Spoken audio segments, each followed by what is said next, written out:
I'm Debbie Georgatos. Welcome to my show, America, Can We Talk? Today, we're going to talk about George Zimmerman Speaks, the impeachment impending and the Senate preparing, Bo Snerdley's new PAC, Trump leads on food stamps and refugees, and Ohio's vote fraud problem. And I'll tell you why these stories matter to you. Stay tuned.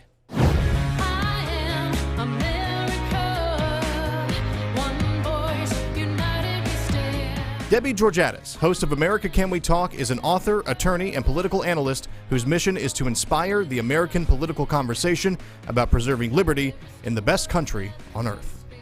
America Can We Talk is sponsored by GC Works, a Dallas-based company performing advanced technology research in the oil and gas industry. Hello again, and welcome to America Can We Talk and to today's First Five. I'm Debbie Georgatos. Yesterday on the show, I mentioned at the close of the show that George Zimmerman, who was involved in the incident in Florida with Trayvon Martin, and he, George Zimmerman, was found not guilty. He was acquitted after he had admittedly fired a gun and shot Trayvon Martin as Trayvon Martin was physically attacking him. The story is now a lead story in American Thinker, and I want to hit just a couple really important points. But I also want to encourage you to read the story yourself. This is George Zimmerman. Again, he was the shooter in the case involving Trayvon Martin's death in Florida. And why this is in the story again, in the news again, is this. When this incident occurred, this is George Zimmerman, not a police officer. In fact, he's a Hispanic American and a Democrat who had done community advocacy trying to stand up for the rights of a homeless black man, as well as someone who had worked intensively in helping to tutor young black fatherless school children, or I guess teenagers. The point is, George Zimmerman was a guy who happened to end up involved in this incident in which Trayvon Martin was shot in Florida, and it led, that whole incident exploded into the controversy, the nationwide discussion about race relations in America and about how Trayvon Martin was an innocent young man, a child, not an adult, who was gunned down as he was happily skipping home from running down to the store to buy some candy. The real story, which George Zimmerman told that night, was that he did get out of his car and look for Trayvon Martin because he thought he looked suspicious for a variety of reasons that made sense. And Trayvon Martin jumped him and had George Zimmerman on the ground, Trayvon Martin sitting on top of him, smashing George Zimmerman's head into the pavement. Zimmerman's yelling, "Help, help, help." A neighbor looked out. A neighbor saw what was happening. He yelled out, "Hey, knock it off, I'm calling the police," or something like that. So after this incident occurred, George Zimmerman was able to get to a gun he had in his pocket, and he shot and killed Trayvon Martin. This is a tragedy all the way around. It's a tragedy for Trayvon's parents. It's a tragedy for America. No one wants a young man to lose his life. But the question at the time, after the police were called, was, did George Zimmerman, did he shoot in self-defense? Or was he, as Trayvon Martin's family tried to create the story, was he simply randomly wandering around in this area, this housing development, and just randomly and for no reason at all drew a gun and shot Trayvon Martin? So that was the Trayvon Martin's family story, that, this young man, Trayvon Martin, was innocently coming home from buying some candy, and George Zimmerman, the neighborhood bully, got out of the car and shot him. Well, the truth is, when the prosecutors and the police thoroughly investigated the case, they decided not to charge George Zimmerman. They agreed he had shot in self-defense. He was worried about losing his life as Trayvon Martin sat on him, smashing his head into the pavement. The injuries George Zimmerman suffered that day, for that evening, the back of his head bleeding, the nose broken, the nose bleeding, all of the evidence, including the person living in the neighborhood who opened his door and yelled out, "Hey, cut out," all of that evidence was what was delivered to the police and the prosecutor initially, and that's why they decided not to charge George Zimmerman. However, the leftists in this country, the mainstream media and leftists in this country, saw an opportunity to stir up racial tension in this country, to stir up racial hatred. And so President Obama actually sent down, he was president at the time, sent down a team of people to Florida and, in George Zimmerman's view, agitate the community, demand justice for Trayvon, demand that there be a further investigation or a federal investigation or something like that. Well, eventually, the lawyer hired by Trayvon Martin's family, Benjamin Crump, came up with a witness. He claimed that he had as a witness Trayvon Martin's girlfriend, who was on the phone with him at the time of this most unfortunate and tragic episode. Benjamin Crump claims he's found this witness, and this young lady is going to say, she's Trayvon Martin's girlfriend, and she's going to say that the story, as she could hear it over the phone, talking to Trayvon, was consistent with the parents, Trayvon Martin's family's version of the story, which was Trayvon Martin was not the aggressor. He was innocently skipping around, coming home from the store with candy, and that he was shot for no reason at all by George Zimmerman. So, leaving out a lot of detail, which you must read yourself. I can't encourage you strongly enough to read the opening story, the top story in American Thinker today. It's by George Zimmerman. George Zimmerman, his article is called "We Are All George Zimmerman Now." He lays out what happened that night, including getting to the fact that the woman who took the stand swore under penalty of perjury to tell the truth in the case in which he was prosecuted. Zimmerman's prosecutor for the shooting of Trayvon Martin. This woman was a complete fraud. It was a hoax. She did not know Trayvon Martin. She wasn't on the phone with him. She had no idea what the facts were. She was, and you have to question who convinced her, who arm twisted her, who enticed her to become part of this. But this woman testified on the witness stand, gave a story similar to what the Trayvon Martin family was trying to portray, which was Trayvon was the innocent victim and not wanting to acknowledge Trayvon was actually the aggressor and that George Zimmerman shot in self-defense. We mentioned at the close of yesterday that George Zimmerman's filed a lawsuit now, a $100 million lawsuit. He is trying, after all this time, to clear his name.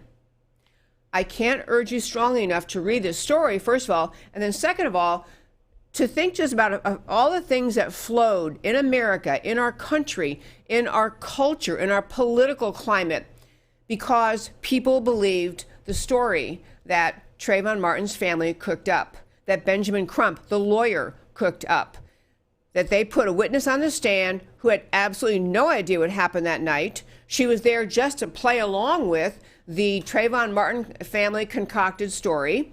And the jury saw through it, by the way. The jury acquitted Zimmerman because her story made no sense and none of the actual evidence in the case fit the version of the story they were trying to tell. But look what happened to America. Trayvon Martin became a rallying call. There was a, million hoodie march in Washington to stand up to find justice for Trayvon Martin. Trayvon Martin was a name that is thrown out by political candidates, even the no longer presidential candidate, but Kamala Harris, when she was still in the race, she used Trayvon Martin's name in speeches and remarks to try to, again, stir up racial tension, to try to egg on the American people to think that Trayvon Martin suffered an injustice, that George Zimmerman was, got away with murder. And the simple fact is, friends, if you were in the situation that George Zimmerman was, and you were armed, and you thought your life was actually in peril, which, if someone's banging your head, they're sitting on you and you can't get away and they're smashing your head into pavement, so the back of your head is bleeding, you're going to potentially lose your life. It was not an irrational fear on Zimmerman's part. So all this time, the Trayvon Martin case has led to so much racial tension in this country. It's been manipulated by leftists who work very, very hard to continue to agitate in America, to try to divide America, to convince Americans that there is a profound problem with racism and racism behind every corner, and ultimately to get themselves more political power. Zimmerman's life has pretty much been destroyed by this. I will leave that, say that much, and you can read his story. But he can't progress forward. His life has been ruined by a story in which he really was, as found by the investigators who looked at it, found by the jury who heard the whole trial, and then expose by now what we talked about in the show before, the Trayvon hoax documentary done by Joel Gilbert. Joel Gilbert, a Hollywood filmmaker, actually investigated and discovered that the prosecutors and the family permitted a completely fake witness, the key witness in this case. It wasn't like she was a tangential witness, just somebody who was, identifying something or other. She was the witness that the prosecutors had to try to make the claim that George Zimmerman had actually committed a murder in a random way, didn't care at all who this was, that just shot Trayvon Martin for no reason at all. She was the key witness. This entire thing, this entire case, the prosecution of George Zimmerman for the death of Trayvon Martin, fit the leftist narrative of pummeling away at the fabric of our culture, of our country, pummeling away at national unity and racial, the ability of the America to be a country where there's not racial tension, racial harmony, racial understanding. This is a leftist determination. It continues today and the Democrat Party and candidates all over the Democrat field perpetually trying to claim that we have a profound, deep, horrible problem, and they yell the name Trayvon, and all of a sudden they get people just hysterically ranting again about the Trayvon case, and George Zimmerman saying, actually, no, I'm entitled to have the American people understand the truth. I'm entitled to get my story out there, to clear my name, to have the American people understand that I, George Zimmerman, shot Trayvon Martin in self-defense. That's what this documentary is about, the Trayvon hoax. That's what his lawsuit is about, a $100 million lawsuit. It's really to force to the front, to force to the public, hopefully to the newspapers and the public understanding what really happened that night, how prosecutors worked against the idea of justice, worked against the idea of pursuing truth, and worked very hard to find a reason to prosecute and try to convict George Zimmerman. This is his story. It's going to be a huge story. Now, he may get in front of a judge who doesn't want any part in stirring up the Trayvon Martin case again and just drop it. That may happen. But I'm very glad that George Zimmerman has decided he doesn't have to live the rest of his life in hiding, as he does now. He more or less lives in hiding because of all the people in this country who think that he got away with murder, when actually what he did was, in a very tragic case, I mean, no one's happy it happened, a tragic case of killing Trayvon Martin in self-defense. And that, my friends, is today's First Five. Well, you probably saw the news. Impeachment is rolling along in Washington, and now the Judiciary Committee has the case, and we talked yesterday about the brilliant testimony. In fact, I can't urge you strongly enough to listen to it again. The opening statement by law professor and renowned constitutional scholar Jonathan Turley, who is a George Washington University law professor, who really laid out what the facts are about what the Democrats are up to, which is just they're mad, they don't like President Trump, they want to find a reason to get rid of him, and they are cooking up out of nothing a case to impeach the duly elected president. But what's happened today, I want to hit two quick things. One is Nancy Pelosi made her big announcement. She is actually going to pursue formal impeachment. So we have a clip. I sent a clip to the very extremely wonderful producer, Matt Stoker, who just gets my clips ready even when I send them kind of late. So he's got this clip ready, I believe. This is the statement made by Nancy Pelosi this morning, essentially saying, yes, we're going for impeachment. Over the past few weeks, through the Intelligence Committee working with the Foreign Affairs and Oversight Committees, the American people have heard the testimony of truly patriotic career public servants, distinguished diplomats, and decorated war heroes, some of the president's own appointees. The facts are uncontested. The president abused his power for his own personal political benefit at the expense of our national security, by withholding military aid and crucial Oval Office meeting in exchange for an announcement of an investigation into his political rival. Yesterday, at the Judiciary Committee, the American people heard testimony from leading American constitutional scholars who illuminated without a doubt that the president's actions are a profound violation of the public trust. Our democracy is what is at stake. The president leaves us no choice but to act, because he is trying to corrupt, once again, the election for his own benefit. Sadly, but with confidence and humility, with allegiance to our founders, and a heart full of love for America, today I am asking our chairman to proceed with articles of impeachment. Okay, there we are. I have to tell you that that was such a con job, such an acting job. That woman, Speaker of the House, Nancy Pelosi, has been recognizing she's stuck. She's got to go forward seeking articles of impeachment. She has nowhere to go with it. She is trying, that's an acting job you were watching, trying to act. This is very serious and very solemn, and I'm very sad, and I love America. This is a woman who hates Donald Trump. She hates the idea that her pal Hillary didn't win. She hates the idea that Donald Trump is draining the swamp big time. She hates all of that. And so she tried to make a pious announcement of her own, just I'm so upset and I'm so unhappy and I'm so bothered. Anyway, they're going for impeachment, it does appear.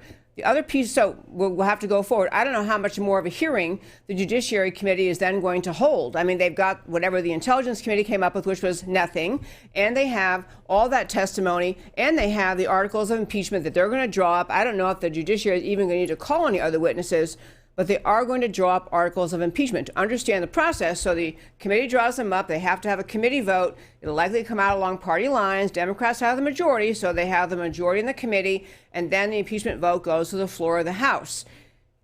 It is widely believed that this impeachment vote may actually happen before Christmas, that we're going to have this vote in the next several weeks, couple weeks, where the committee draws up the impeachment articles and the committee votes, and then the House votes. And it's also widely believed that or is likely at least, that these impeachment articles are actually going to include references to the Mueller investigation, to the Trump-Russia collusion non-existent hoax.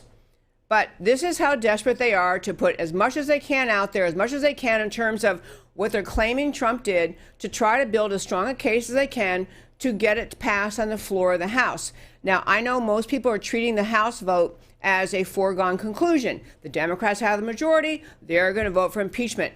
I cannot urge every American on both sides of the aisle, every state in this country, to contact your member of Congress and contact your senator ahead of time just to say, don't you dare. This is so wrong. There's nothing to this. You have to put pressure on the members of Congress to recognize they will pay a steep political price if they vote yes for impeachment. There is no basis for this impeachment. I'm including myself in this. My congressman is a Democrat, and he's saying all along, trying to say, well, I don't know, I'm kind of watching it. He's going to vote for it because he does what Nancy Pelosi tells him. But at least he needs to hear from his constituents that this is wrong.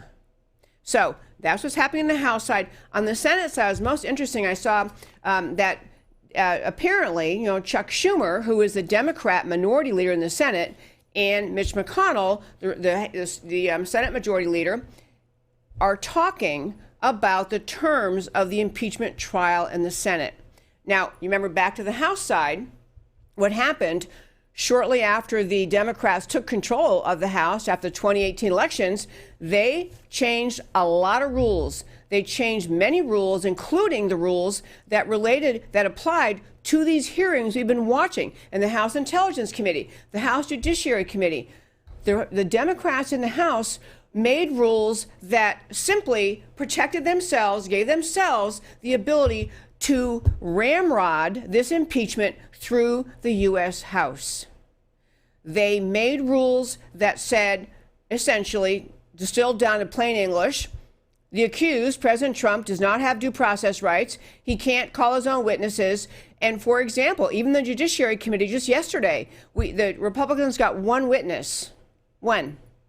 And that was the brilliant testimony of Jonathan Turley. The Democrats had a bunch of experts up there blathering on and on about how this was the most outrageous, constitutional challenge or whatever. They were just on and on. They were just partisan hacks. I'm getting at, though, the House Republicans watched that impeachment hearing in the House with very little ability to in any way impact. They did get to ask questions. They were frequently cut off. They had in the House Intelligence Committee, they had Adam Schiff coaching witnesses, interrupting, just impossibly, not just unprofessional, but biased behavior. And I know, now switching to the Senate side, where if the House impeaches, it goes to the Senate. Switching to the Senate side, I know the Senate tries to fancy itself as a far more, statesmanlike and far more serious, and they're very, a more contemplative body, and they don't act like the Republicans in the House. They don't act like the House does. The Senate, they're trying to convey this, this is like the secret club of all secret clubs, although not secret, the highest echelon club in the country, 100 people in the Senate. And they've always tried to hold themselves out as, we don't behave like the House. We are more, we have a different place in the Constitution, a different role. We're the upper body. There's very few of us. We behave with dignity. I'm telling you, folks, number one, I have no faith at all. Zero, zip, none, nada in Mitch McConnell.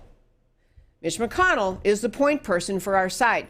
He's the one who should be saying to Chuck Schumer, if we've got to put up with what happened in the House, do not think for a moment that we are going to accept any limitations on what evidence the Senate can hear. We're not going to accept any limitations on who can be called as witnesses, how many witnesses we can call. I mean, the Republicans in the Senate, I'm getting at, I don't want them to be as nasty as the Democrats were in the House, but I want the Republicans in the U.S. Senate, led by Mitch McConnell, to be strong, to recognize this is not just a battle over this idiotic impeachment inquiry. This is a battle over the right of the American people to choose their president. This is not just an attack on President Trump. It's an attack on the idea of the presidency, the role of the president as being the person in charge of foreign policy. It's an attack on the American people who chose President Trump to be their president. It's an assault on our very Constitution itself.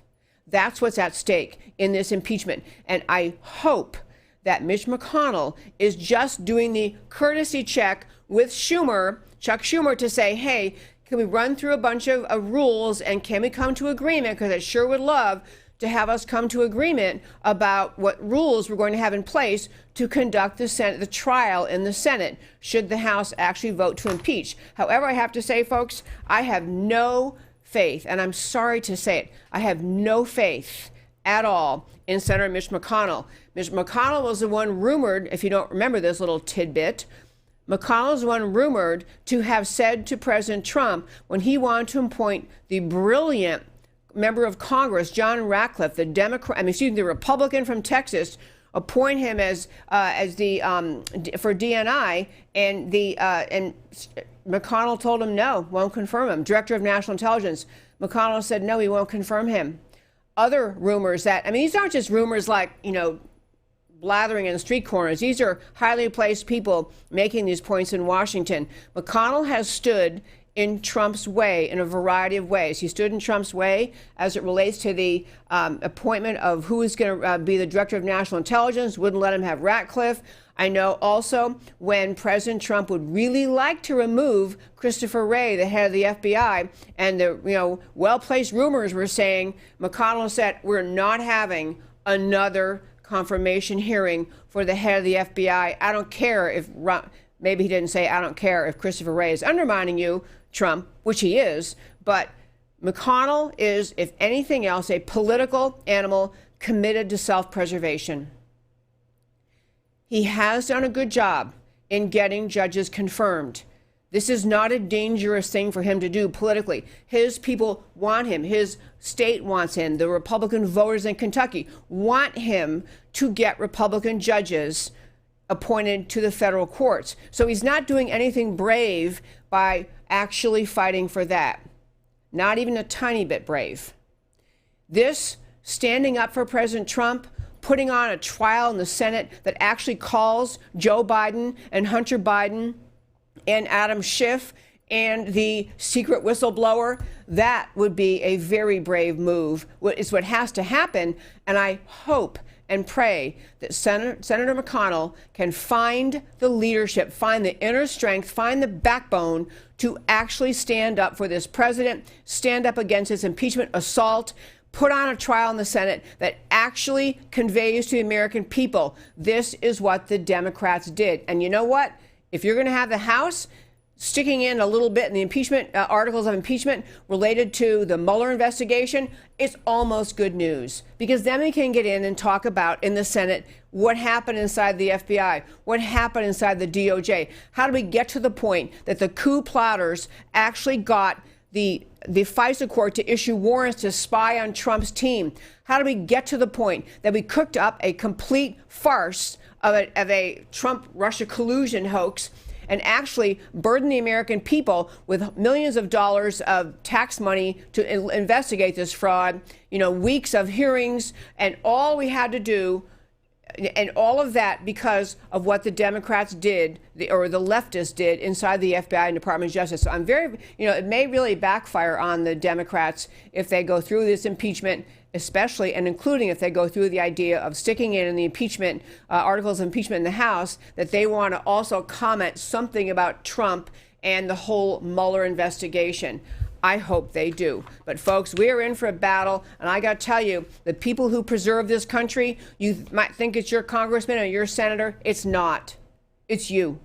It is the people in this country, the people willing to stand up and say, this is an outrage. It needs to be said. You need to be saying it to your member of Congress, your senator, your neighbors next door, everybody you talk to. This is an outrage. And there was a really funny comment this morning, kind of wrapping up the segment, but there was a really interesting comment.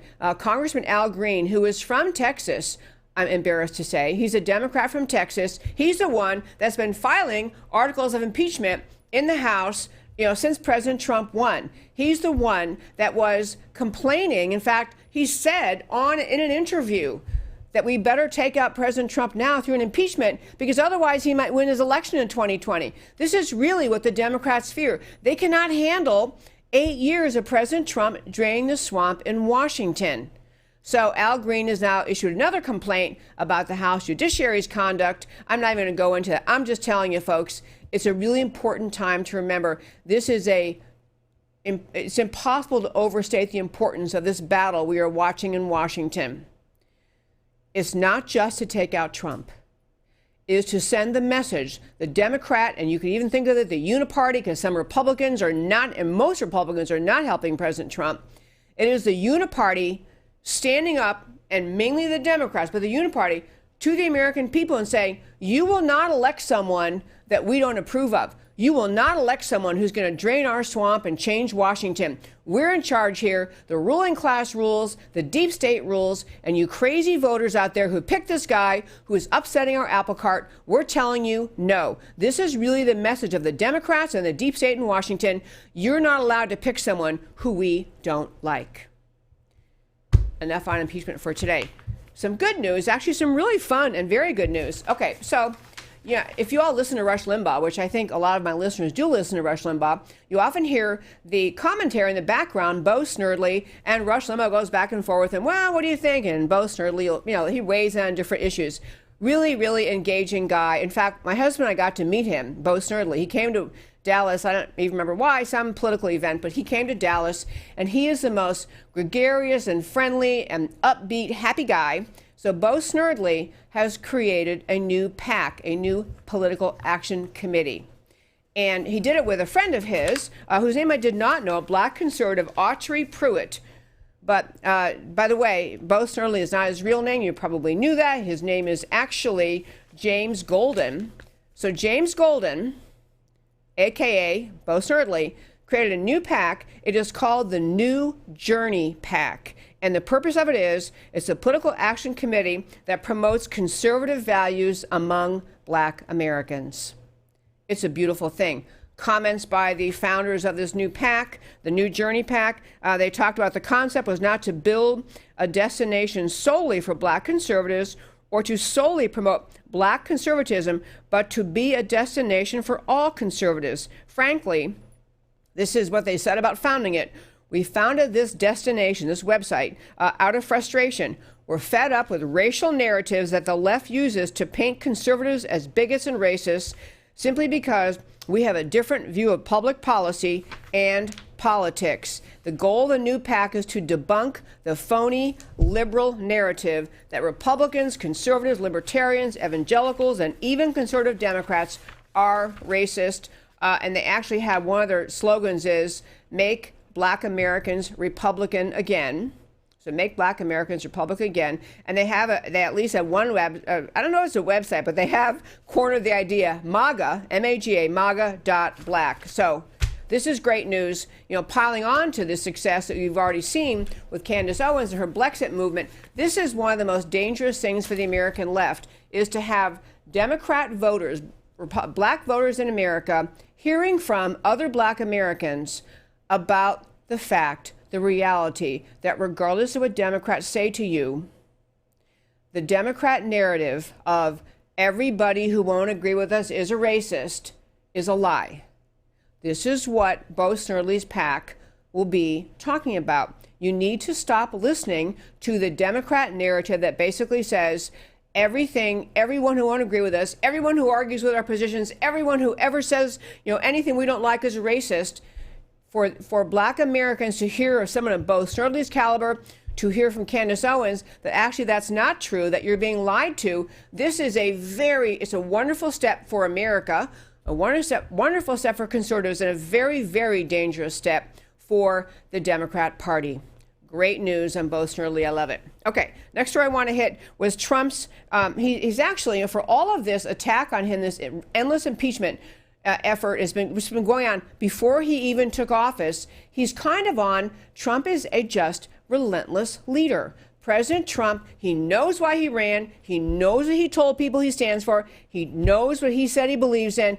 And he's just doing his agenda, regardless of the fact that the Democrats are trying to take him out. And most Republicans in Washington are doing very little to help him, which is simply unbelievable and unforgivable. But two things on this. Trump is leading on, doing his thing. One has to do with a food stamp rule, a new food stamp rule, and the food stamp program is now called SNAP. But the new food stamp rule, which became effective, finalized yesterday and goes into effect in February.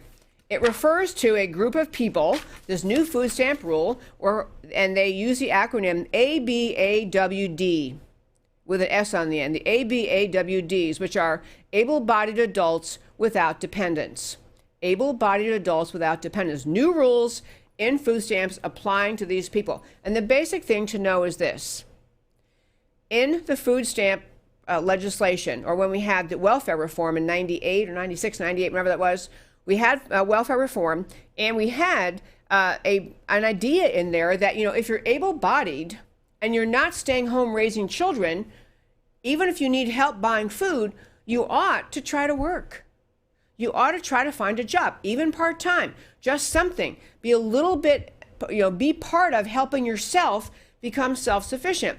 Well, the rules were written in a way that permits counties and the areas where people are on food stamps, permits those entities to waive the requirement that able-bodied people without dependents, ABAWS, able-bodied adults without dependents, that permits these jurisdictions to waive the work requirement, even for people who are able-bodied and don't have children.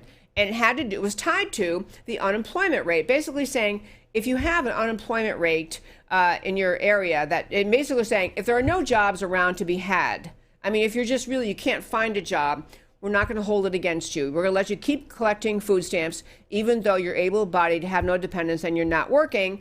And what happened was the way the rules were written, it permitted the recipient counties of this food stamp assistance to monkey around with the data, to shift around the data, to shift around how they measure. So basically waiving almost everyone out of the requirement to have a job if you're able-bodied and don't have children. In fact, in two states, Illinois and California, the way the rules were previously written, the people who implement the food stamp program found a basis to waive almost every county in the whole state.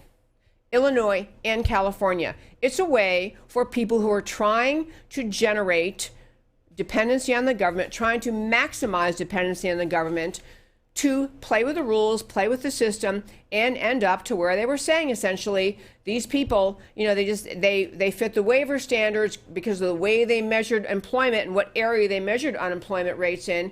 And so they basically pretty much waived, at least those two states, the entire state, saying nobody had to find a job. So President Trump, new rules out. And the reason I wanted to bring this up, it's going to save some money and it's going to inspire some people to get on the bandwagon and get a job. And I will say, I actually do believe that the food stamp program has been, it has some people who receive those benefits who truly need them. The idea of it was essentially women, who have women with dependent children and nobody to help them. I mean, there was a rightness to the idea that, some people need temporary help. We don't let people starve to death in this country. We want to provide help. It's not mandated by the Constitution as a role of the federal government, but it is in our Judeo-Christian society, our generous society. We want to help. But with so many programs, as with so many other programs, if you don't keep an eye on it, the people implementing the programs, they benefit by keeping people enrolled and encouraging and increasing the enrollment because it increases their budget. It increases the number of people they can hire. It increases the whole dependency set of programs in America. And there's very little incentive if you're working in those areas, whether you're in Washington or you're working in the food stamp, whoever implements food stamps in these various states and counties, they don't have the incentive to try to really push people to find employment. Why would they? They get a paycheck. In fact, they are more needed and more likely to retain their job if more people need food stamps. The incentive to inspire people to get out there and work, to understand your able body, it doesn't exist within the government program. So anyway, President Trump has put this new rule out there. It's now out. It's going to go into effect in February. But I raise it today not just to say that I think it's a great idea, which I do think it's a great idea, but I also raise it to say there's a bravery there that, somebody in President Trump's position being assaulted ever since he won the election, being told by the media and the left and the Democrats, you're never going to carry out your agenda, we're going to stop you, and we hate you. All of that is going on in his life every day since he won the presidency. A lot of people in his position would say, you know what, maybe if I kind of tiptoe back, maybe if I just, I can do some of my ideas I said I was going to do, but I can't do all of them. And I don't want to do things that are going to give me bad press. I don't want to do things that will give me people new reasons to attack me. He doesn't seem to be persuaded by that at all. He runs on, he does the things he ran on, which included streamlining government, included draining the swamp. This is a swamp draining measure, by the way. This kind of measure cutting back on the food stamp program and inspiring people to work, cuts back on the money, cuts back on the people working in the system, trying to encourage more people to get enrolled. It's a great swamp drainer. Second swamp drainer got hit really quickly today is President Trump issued an executive order in September, and it basically said this related to refugee resettlement. And I can't tell you what an important story this is. In fact, I'm thinking this coming Deep Dive Monday, I always do a deep dive on one topic on Monday, or often I do. I want to deep dive and try to explain the refugee resettlement programs a little better than I have in the past. I've talked about them over the 5 or 6 years the show has been on, but I want to explain something. To start with, President Trump issued an executive order in September that basically said that refugees, people from other countries who are fleeing persecution or other problems coming to America, that before refugees can be resettled in any state or any county, those state and county entities must agree to receive refugees.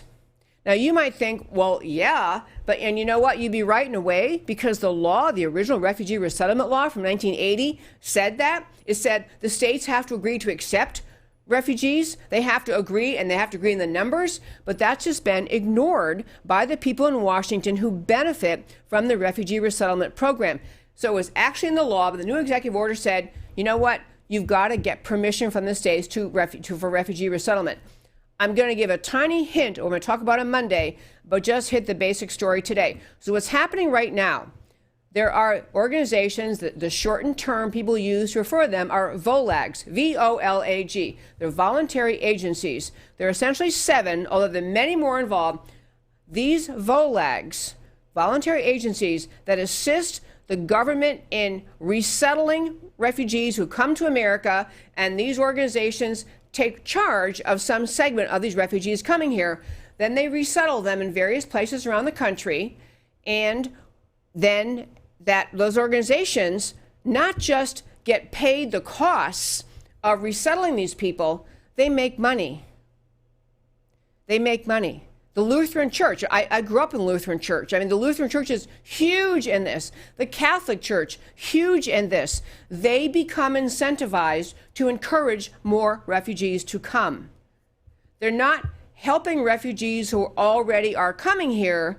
They are part of the advocacy in Washington to bring more refugees here. They're advocating in Washington to bring refugees here, and they make money because the refugees come. They're advocating to take more tax dollars from American citizens in the form of refugee resettlement dollars.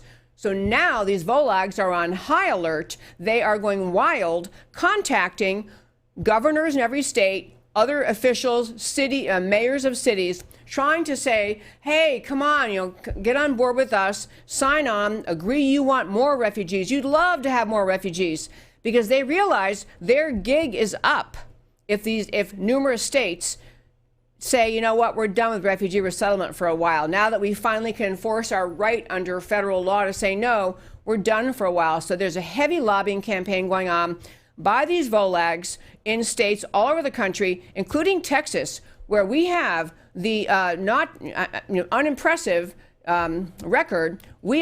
Texas brings the most refugees, has the most refugees of any state in the country. And so, you might be listening to this and thinking, well, isn't it nice we're trying to help refugees? What could be wrong with that? And this is what I want to tease about Monday. Refugee resettlement is not just about helping people who are in need. Refugee resettlement is heavily interlaced, interwoven with a series of truly radical left-wing organizations that fund and encourage refugee resettlement to America.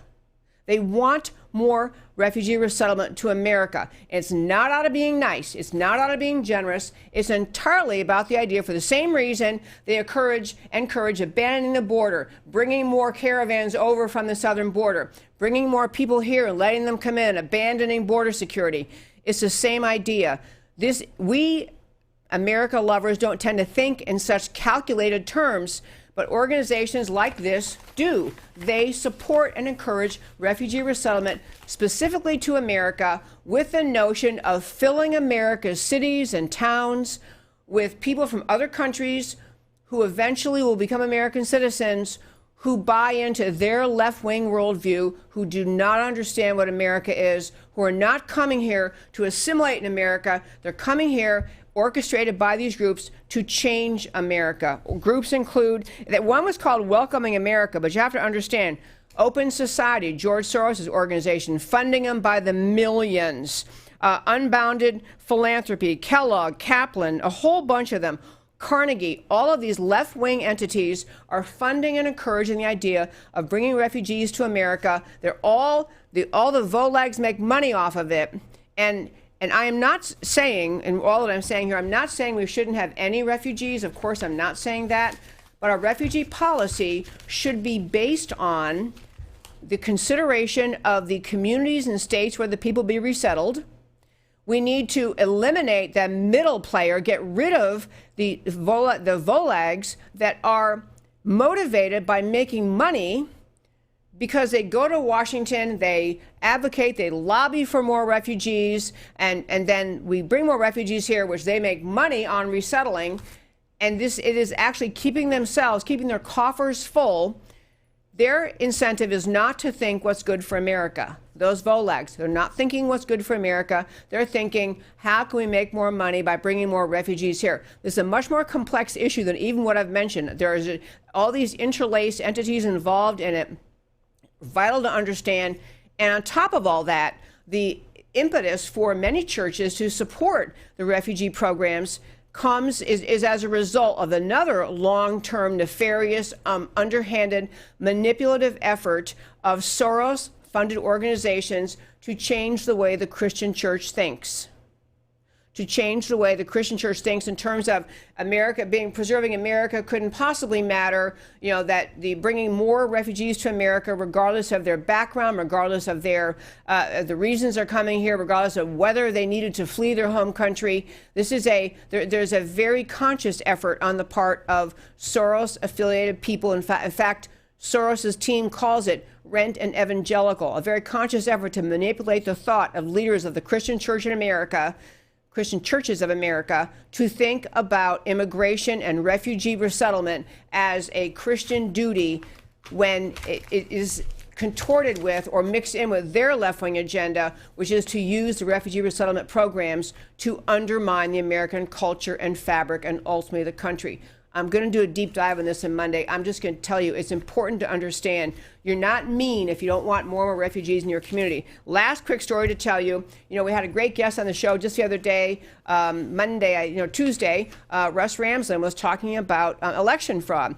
I want to tell you just a quick vote fraud story came out of Ohio just this week. And the Ohio Secretary of State, Republican Frank LaRose, announced on Wednesday, after an investigation by his office, he's uncovered hundreds of illegally registered non-citizen voters just in Ohio, swing state Ohio. Hundreds of, it's like 277 people on the voter rolls who are, now he's not saying they're illegally in America. They may be legally here, but they're not citizens. They have no right to vote, but they're on the voter rolls in Ohio, and included 77 of them who cast ballots in the November election. More on that soon, but you have to understand, people say there's no voter fraud, there's no problem, we don't need all this legislation, this is conspiracy talk. Just in Ohio, one swing state, and just the ones they were able to uncover, hundreds of people registered to vote. A lot of questions about who encouraged them to register. Did they realize they were not permitted to vote? Very valid question, but their prosecution's coming because you can't vote when you're not allowed to.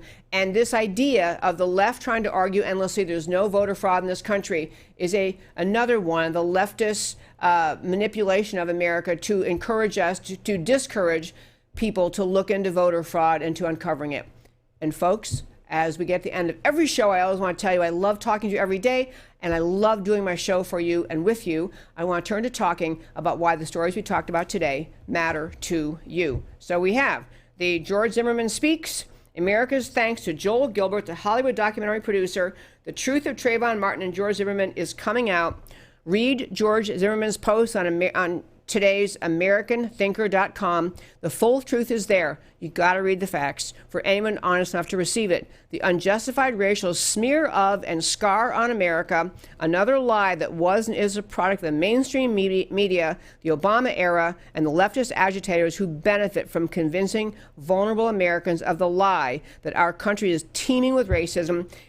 This lie, this whole effort, can be healed with the truth. George Zimmerman and his lawsuit deserve a fair hearing. On the impeachment pending and Senate preparing, Pelosi goes for broke, calls for articles of impeachment. Schumer and McConnell allegedly sparring in preparation for the Senate trial. McConnell needs to give Schumer nothing. We have a majority in the Senate. Use it. The ruling class seems undeterred. They will not allow this country to be run by the ignorant masses, aka the deplorables who voted for Donald Trump. Maybe Pelosi is playing for a tie, getting Trump to call off Bar Durham, exposing the coup, in exchange for her dropping the impeachment vote. A lot of people are speculating that. I don't think so. I think she's going to do it. But anyway, don't bet on it. 2020 is setting up to be one of the most consequential years in U.S. history. Be engaged on the side of American patriots to save this country. Bo Snerdley's new PAC, you gotta love it. Rush Limbaugh's brilliant off-air right-hand man stepping up.